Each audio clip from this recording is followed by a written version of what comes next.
Magandang hapon po. Pansamantala po naming pinuputol ang inyong pinapanood na programa para sa mahalagang pahayag mula kay Chris Aquino tungkol sa lagay ng kalusugan ng kanyang inang si dating Pangulong Cory Aquino. Kasama niya ngayon ang ating Chief Correspondent Corina Sanchez. Corina.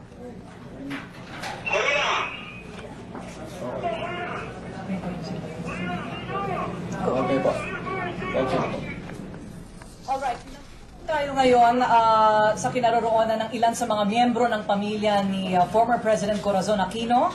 Si Ms. Chris Aquino ay naririto, ang kanyang anak. Gayon din si Senador Benigno Noynoy Aquino para maghatid sa atin ng medyo malungkot pong balita tungkol sa kondisyon ng kanilang ina. Meron silang inihandang statement o pananalita mula sa kanilang pamilya at narito ngayon si Chris Aquino para sa maikling anunsyo ng kondisyon ng kanilang inang si former President Cory Aquino. Chris?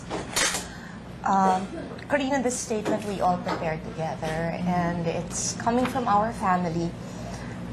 Our mother had suffered from an episode of high blood pressure and difficulty in breathing, followed by fever during the week in between Christmas and New Year.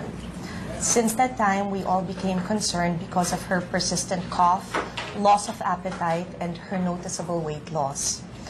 Our mom wanted to know what was wrong with her, and with her family by her side, she submitted herself to a checkup and several tests.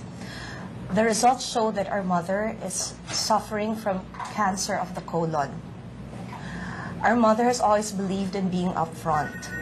Over and above everything else, she's a woman who has lived her entire life entrusting everything to the Lord, and she has always been a woman of great faith. Ang pamilya po namin ay kagaya lamang ng sa inyo. Mahal na mahal po namin ang nanay namin at handa po kaming magbigay ng suporta, lakas at pagkalinga sa oras ng kanyang matinding pagsubok. Alam din po namin na ang buhay ng aming pamilya ay bahagi na ng kasaysayan ng ating bayan. Desisyon po ng nanay namin na mag-release kami ng statement para po maunawaan ng lahat ang kanyang kasalukuyang kalagayan.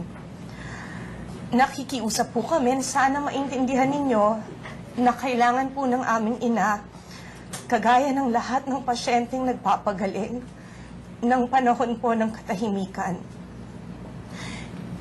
It's a very difficult time for our family, most especially for our mother.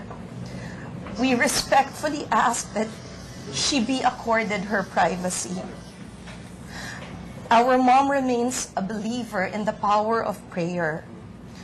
We ask you for your compassion and for your prayers for our mom's recovery. Okay, ilang pananalita lamang siguro mula kay Senadora Noynoy Aquino. Wala na po ako dadagdag doon, except yung talagang matindi yung